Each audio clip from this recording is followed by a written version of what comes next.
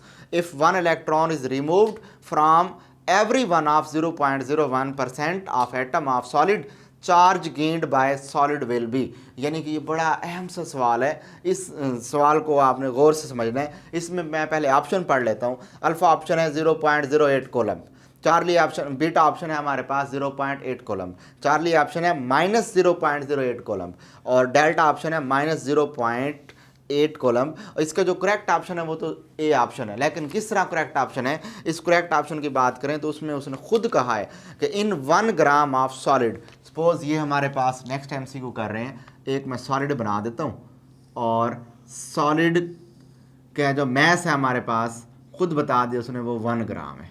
Suppose मैंने यहाँ 1 ग्राम लिख दिया, तो 1 gram of solid there are 5 multiply 10⁻21 atom. तो इसके अंदर जो नंबर ऑफ एटम्स हैं वो कितने हैं, 5 मल्टीप्लाई 10⁻21 एटम्स हो गए। ये सिंपल, ये इतने एटम मौजूद हैं। अब सवाल क्या करता है कि if 1 electron is remove from every one of, फ़र्ज़ करें कि ये जो यहाँ पर हिस्से अवेलेबल हैं, मैं एक एक हिस्से को कंसीडर कर लेता हूँ कि जो एक हिस्सा है ये 0.01% है इस पूरे सफ़ेयर का। वो कह रहा है कि इस पूरे सफ़ेयर के इतने हिस्से में से एक एक इलेक्ट्रॉन को निकालते चले जाएं। ठीक है, इफ़ 1 इलेक्ट्रॉन इज रिमूव्ड, एक इलेक्ट्रॉन निकालें इस पूरे सफ़ेयर के जस्ट 0.01% हिस्से में से। तो क्या होना चाहिए, of atom of solid charge gained by solid, बताएं कि इस पर कितना चार्ज आएगा। तो चार्ज निकालने का सिंपल जवाब हमारे पास है कि चार्ज निकालने का फार्मूला क्या है, Q is equal to plus N E लगाऊंगा। वजह क्या है, वजह मैंने आपको बता दी है कि जब भी किसी बॉडी में से इलेक्ट्रॉन निकलते हैं तो इसका मतलब ये होता है कि उसके ऊपर पॉजिटिव चार्ज आ गया, तो मैंने यहाँ पे पॉजिटिव लगा दिए। अब यहाँ पर सबसे पहले तो ये देखें कि E की वैल्यू तो आ गई 1.6 मल्टीप्लाई 10⁻⁻19। इसका तो कोई मसला ही नहीं है। मसला है N का। N की जगह हमें क्या लगाना होगा। अगर आप N की बात करें तो उसमें देखें वो उसके अंदर क्या कह रहा है कि अगर आप इसमें से कितने निकालें, 0.01 पोर्शन में से, यानी इस पोर्शन में से एक एक इलेक्ट्रॉन निकालते जाएं। पता लगा कि हमें यहाँ पर टोटल नंबर ऑफ एटम्स तो निकालने हैं ना, तो टोटल नंबर ऑफ एटम निकालने के लिए, यानी खुद बताया उसने कि इसमें से निकालें, तो टोटल नंबर ऑफ एटम निकालने हैं, तो जितनी उसने अमाउंट दी होगी और जितने नंबर ऑफ एटम दिए होंगे वो साथ लिखने हैं। तो ये amount,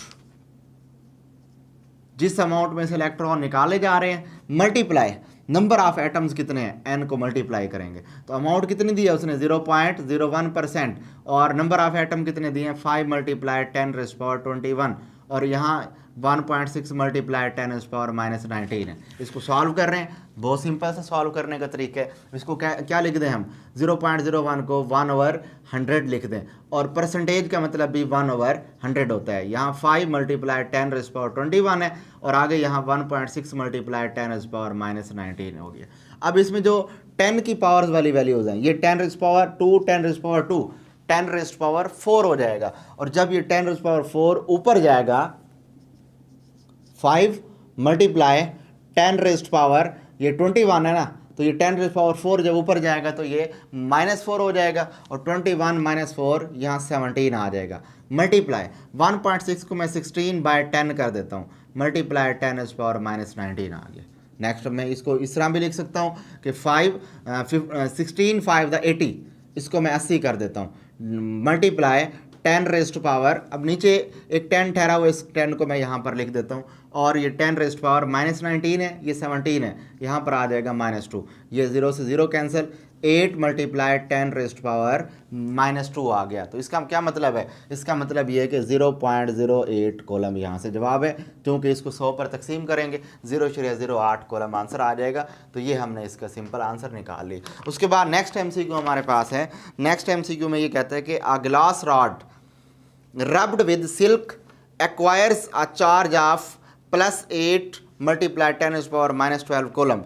The number of electron it has gained or lost. वो कह रहा है एक ग्लास रॉड है जिसको सिल्क के साथ रब कर दिया। सपोज नेक्स्ट MCQ की बात कर रहे हैं कि ये ग्लास रॉड है, और इस ग्लास रॉड को ये एक सिल्क है, इस सिल्क के साथ रब कर दिया। रब करने के बाद क्या कह रहे हैं, रब करने के बाद वो कहते हैं कि इसके ऊपर जो चार्ज आ गया वो +8 मल्टीप्लाई 10⁻, कितना आ चुका है, -12 कॉलम चार्ज आ गया, यानी Q की वैल्यू इतनी आ गई। ठीक हो गया। सवाल क्या करता है इसमें कि the number of electron it has gained और लॉस्ट, बताएं कि इसने कितने नंबर ऑफ इलेक्ट्रॉन गेन या लॉस कर दी। हमें n की वैल्यू निकालनी है। तो सबसे पहला पॉइंट कि n की वैल्यू निकालने के लिए यहाँ पिछले लेक्चर में ये चीज़ मैंने क्लियर की हुई है कि जब भी दो बॉडीज़ को रब करेंगे तो रब करने का प्रोसेस क्या होता है कि जब भी किसी बॉडी के ऊपर पॉजिटिव चार्ज आता है, इसका मतलब क्या होता है, इसका मतलब ये है कि ये किसी दूसरी बॉडी से इलेक्ट्रॉन खींचने की इतनी एबिलिटी नहीं रखती। मतलब ये कि उसकी जो इलेक्ट्रोनेगेटिविटी है वो कम है। इसके बरक्स ये जो सिल्क है हमारे पास, सिल्क की अगर मैं बात करूं तो सिल्क पे अंडरस्टूड है नेगेटिव चार्ज आया होगा।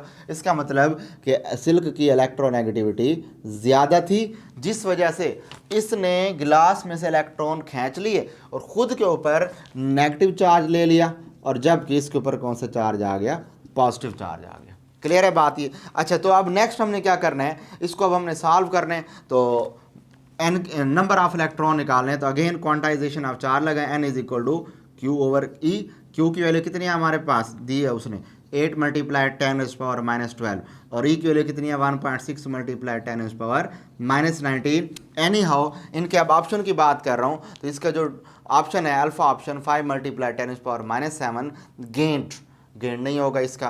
तो उसके बाद 8 मल्टीप्लाई 10⁻⁻12 लॉस्ट, हाँ लॉस्ट वाला ऑप्शन ठीक है, क्योंकि इसके ऊपर पॉजिटिव आया है। पॉजिटिव आने के लिए ज़रूरी है कि इसने इलेक्ट्रॉन को लॉस की हो। तो बीटा ऑप्शन, चार्ली ऑप्शन और डेल्टा ऑप्शन देखें, तो इसका अगर सोल्यूशन निकालें तो सोल्यूशन निकालने के बाद आपको जो जवाब मिलेगा वो डेल्टा वाला मिलेगा 5 मल्टीप्लाई 10⁻7। बड़ा आसान सा तरीका है। आप इसको क्या करें, ये 8 है, ये 1.6 है, इसको नीचे 10 कर दें, ये ऊपर चला जाएगा -13 बन जाएगा, इसको ऊपर लेके जाएंगे 19 बनेगा। तो ये 19 - 13, तो इसमें हमारे पास 7 मिल जाएगा, और बाकी यहाँ पर हमारे पास ये 8/16 मिलेगा 1/2। 1/2 को आप सिंपली 0.5 लिख सकते हैं, और 0.51 वैल्यू वहाँ से ख़त्म करेंगे तो इसके साथ मल्टीप्लाई करेंगे। एनी हाउ यहाँ से आपको जो आंसर मिलना है वो 5 मल्टीप्लाई 10⁻7 ही मिलना है, ये सारी कैलकुलेशन करने के बाद। नेक्स्ट हमारे पास है कि when 2 iron rods are rubbed together then the net charge on both rod. बहुत सिंपल, यही वाला सेम कंसेप्ट आपने यूज़ करना है कि दो हमारे पास आयरन रॉड है और इन दोनों आयरन रॉड को आपने रब करना है। इसका मतलब दोनों ही आयरन के हैं, ये भी आयरन का है, ये भी आयरन का है। इट्स मीन दोनों की जो इलेक्ट्रोनेगेटिविटी है पहले रॉड की और इलेक्ट्रोनेगेटिविटी ऑफ सेकंड रॉड है वो दोनों बराबर होंगी। तो आपको अब ये कंडीशन पता है कि इलेक्ट्रोनेगेटिविटी जिसकी ज़्यादा होती है उसके ऊपर नेगेटिव चार्ज आता है, और इलेक्ट्रोनेगेटिविटी जिसकी कम होती है उसके ऊपर पॉजिटिव चार्ज आता है। अगर दोनों की ही इलेक्ट्रोनेगेटिविटी सेम हो तो फिर कोई चार्ज नहीं आएगा, नो चार्ज, उन पर चार्ज ही कोई नहीं होगा, नो चार्ज। तो पता लगा यहाँ से, चूंकि ये दोनों सेम मटेरियल के बने हुए हैं, इन दोनों पे कोई चार्ज नहीं आएगा। तो इसमें जो ऑप्शन हमारे पास करेक्ट है, डेल्टा ऑप्शन करेक्ट है, नो नेट चार्ज, इन पर कोई चार्ज भी नहीं आएगा। नेक्स्ट हमारे पास एमसीक्यू है कि when glass rod rubbed with silk, तो ग्लास रॉड को रब से सिल्क कर दें, यही वाली एमसीक्यू है, ग्लास रॉड को सिल्क से रब करें। तो इनके ऑप्शन दिए गए हैं कि gain electron from silk, beta option है gives electron to silk, yes ये इलेक्ट्रॉन को ये जो पॉजिटिव चार्ज रॉड है ग्लास रॉड, ये इलेक्ट्रॉन इस सिल्क को प्रोवाइड करेगा, देगा, गिव इलेक्ट्रॉन टू सिल्क। तो इसमें जो बीटा ऑप्शन है वो करेक्ट है, गिव्स इलेक्ट्रॉन टू सिल्क। उसके बाद नेक्स्ट एमसीक्यू है, बड़ी इंटरेस्टिंग एमसीक्यू है, यहाँ पर इसको समझना है आपने, गौर करना है कि a soap bubble is given a negative charge then its radius is. एक सोप का बबल है, यानी कि एक साबुन का बुलबुला है, और उसको हमने नेगेटिव चार्ज कुछ प्रोवाइड कर दिए, तो बताएं उसका रेडियस क्या हो जाएगा। अल्फा ऑप्शन है डिक्रीज, बीटा ऑप्शन है इंक्रीज, चार्ली ऑप्शन है रिमेनिंग अनचेंज, और डेल्टा ऑप्शन है nothing can be predicted as information is insufficient. तो इसका जो करेक्ट ऑप्शन है वो तो बीटा है, इंक्रीज ऑप्शन आएगा, लेकिन किस तरह से वो बात कर लेते हैं। इसमें आप देखें, फर्ज कर लेते हैं नेक्स्ट एमसीक्यू की बात है, इसका बीटा ऑप्शन करेक्ट होगा, इंक्रीज। कैसे, सपोज ये हमारे पास एक बबल सोप का एटम है, ये बबल सोप का हमारे पास एटम आ गया, उस एटम में ये हमारे पास है न्यूक्लियस, न्यूक्लियस में मेन प्रोटॉन और न्यूट्रॉन अवेलेबल है, और इसके गिर्द यहाँ पर ऑर्बिट में इलेक्ट्रॉन रिवॉल्व कर रहे हैं।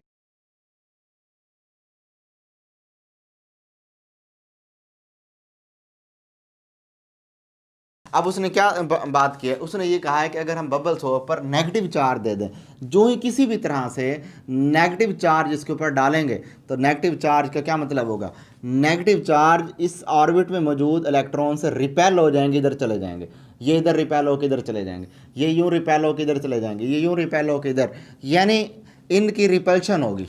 ठीक हो गया। इस रिपल्शन के बाद अब जो इनका साइज़ है वो यहाँ तक चला जाएगा, यानी चार्जेस यहाँ तक पहुँच जाएंगे, यानी उसकी जो सतह है वो यहाँ तक पहुँच जाएगी। तो हम क्या कहेंगे, हम ये कहेंगे कि जो इसका रेडियस है वो इंक्रीज हो चुका है पहले की निस्बत जब हमने इसको नेगेटिव चार्ज प्रोवाइड किए थे। तो इसका बीटा ऑप्शन करेक्ट होगा। उसके बाद नेक्स्ट हम देख रहे हैं कि नेक्स्ट एमसीक्यू हमारे पास है, बड़ी सिंपल सी और इंटरेस्टिंग सी है, थोड़ा कंसेप्ट है यहाँ पे कि there are 4 point charges A, B, C and D. If A and B repel each other and C and D repel each other, but A and C attract each other other than charges B and D will. तो B और D क्या होंगे, इसकी उसने मिसाल दी है, मैं इसको आसानी खातिर यूँ समझ लेता हूँ। उसने कहा कि दो चार्जेस हैं A और B, जो एक दूसरे क्या कर रहे हैं, रिपेल कर रहे हैं। रिपेल करने का मतलब ये उसी सूरत में ही रिपेल कर सकते हैं जब इनके ऊपर सेम चार्जेस हो। फ़र्ज़ कर लेता हूँ कि इनके ऊपर पॉजिटिव चार्जेस मौजूद हैं। सेम इसी तरह उसने कहा कि दो और चार्जेस हैं C और D, ये दो चार्जेस भी क्या कर रहे हैं, एक दूसरे को रिपेल कर रहे हैं। और अंडरस्टूड बात है कि ये तभी रिपल्शन करते हैं जब सेम चार्जेस हो। अब मैं इधर पॉजिटिव भी लगा सकता हूँ, या मेरे पास अगला ऑप्शन है कि मैं यहाँ पर नेगेटिव भी लगा सकता हूँ, लेकिन अभी फ़िलहाल मैं पॉजिटिव नेगेटिव नहीं लगा रहा। अगली कंडीशन देखता हूँ। अगली कंडीशन में उसने कहा कि ये जो A और C हैं ये एक दूसरे को अट्रैक्ट करेंगे। अब मुझे बताएं कि अट्रैक्शन कब होनी चाहिए, जब नीचे वाले पे नेगेटिव चार्ज हो। इसी तरह उसने खुद कहा, अब मुझे खुद बताएं कि ये अट्रैक्ट कब कर सकते हैं, जब इसके ऊपर नेगेटिव चार्ज होगा। तो पता लगा कि इन दोनों पर पहले पॉजिटिव चार्ज था, इन दोनों पर नेगेटिव चार्ज होगा, और जबकि A और C एक दूसरे को अट्रैक्ट करेंगे, इसका मतलब A C पर अपोजिट चार्ज होगा, और B D भी तभी अट्रैक्ट करेंगे जब इनके ऊपर अपोजिट चार्ज होगा। तो इनके ऑप्शन देखें तो इनके ऑप्शन के मुताबिक B D की बात करें, अगर ये अट्रैक्ट करेंगे तो इनको भी क्या करना चाहिए, अट्रैक्ट। तो बीटा ऑप्शन है हमारे पास अट्रैक्ट ईच अदर, तो इसको आप करेक्ट करेंगे। नेक्स्ट एमसीक्यू हमारे पास है कि 4 charges are arranged at the corner of square ABCD as shown. वो कह रहे हैं एक स्क्वायर है, मैं यहाँ स्क्वायर बना रहा हूँ, जैसे आपको देखें डायग्राम में भी नज़र आ रहा है। ये स्क्वायर उसने कहा, इस स्क्वायर को में उसने नाम दे दिए ABCD, ठीक है। और उसने कहा कि इसके ऊपर 4 चार्जेस पड़े हुए हैं, जैसा कि आपको शक्ल में नज़र आ रहा है, +Q +2Q +Q -2Q। यहाँ पर उसने +Q रखा हुआ है, यहाँ पर उसने +2Q रखा हुआ है, इस जगह पर उसने +Q रखा हुआ है, और उसके बाद यहाँ पर उसने -2Q रखा हुआ है। अब मैंने आपको क्या बताया इसके अंदर कि ऐसी कोई भी डायग्राम वाली एमसीक्यू आएगी तो डायग्राम वाली एमसीक्यू के अकॉर्डिंग आपने उसको क्या करना होगा, उसके सेंटर पर एक आपने टेस्ट चार्ज रख लेना होगा। तो टेस्ट चार्ज की बात करते हैं इसके अंदर कि the force on charge kept at the centre O, यानी कि वो कह रहे हैं कि इसके जो सेंट्रल पॉइंट है O, इसके ऊपर हमने एक चार्ज रख दिया, टेस्ट चार्ज। तो बताएं इस पर कितनी फोर्स लगेगी। वहीं सिंपल सी लॉजिक है कि अगर मैं इस चार्ज को रखूं, इसके मुताबिक ये जो लाइन होती है ना, इस लाइन का नाम होता है डायगोनल। क्या कहते हैं इसको, डायगोनल। तो अब इसके ये पॉजिटिव चार्ज है, ये पॉजिटिव चार्ज इस पॉजिटिव चार्ज को रिपेल करेगा, सिमिलरली ये इसको रिपेल करेगा। दोनों की रिपल्शन की जो फोर्स होगी, ये दोनों फोर्सेस एक दूसरे के इफेक्ट को नलीफाई कर देंगी, चार्ज वही का वही पड़ा रहेगा। अब हम देख रहे हैं इन दोनों की वजह से लगने वाली फोर्स, ये वाला जो है +2Q, इसको क्या करेगा, रिपेल करेगा, इसकी वजह से लगने वाली फोर्स इस तरफ को होगी, जबकि ये -2Q इसको अपनी तरफ अट्रैक्ट करेगा। इसका मतलब जो फोर्स की डायरेक्शन है वो अलोंग द डायगोनल BD होगी, BD के अलोंग डायगोनल के अक्रॉस इस पर लगेगी चार्ज। उन दोनों की वजह से ख़त्म, सिर्फ इसकी वजह से फोर्स लगेगी। तो यहाँ से ऑप्शन कौन से हमारे पास, 0 नहीं हो सकता। बीटा अलोंग डायगोनल C के अलोंग नहीं लग रही, वो वहीं पे पड़ा हुआ है। उसके बाद Charlie option along the diagonal BD के अलोंग है। तो देखें हमने अभी खुद बताया, इससे देखा कि B इसको रिपेल करेगा, यानी इसकी वजह से रिपल्शन होगी और इसकी वजह से अट्रैक्शन होगी। ये इसको अट्रैक्ट करेगा, तो चार्ज यहाँ से इस तरफ को मूव करेगा, ठीक है। और उसके बाद delta option along the side A B, ये भी रॉन्ग है, तो चार्ली ऑप्शन हमारा करेक्ट है, along the diagonal B D is correct option. तो students this is all about practice MCQ of charge. तो मैंने कोशिश की है कि इसमें तकरीबन जितनी पॉसिबल टाइप की एंट्री टेस्ट लेवल की या फिर एफएससी लेवल की जितनी एमसीक्यूज मुश्किल लेवल की भी पूछी जाती हैं वो सारी मैंने आपको सॉल्व करके दे दी हैं। और अब अगर कोई भी एमसीक्यू पूछी जाएगी वो सारे सिर्फ इसी कंसेप्ट पर मुश्तमिल होगी, इसी से मिलते जुलते कंसेप्ट होंगे, इसके अलावा किसी और किस्म का कंसेप्ट नहीं होगा जिससे आपसे चार्ज से मुतालिक एमसीक्यू पूछी जाएँ। तो नेक्स्ट लेक्चर तक के लिए अल्लाह हाफिज़, थैंक यू।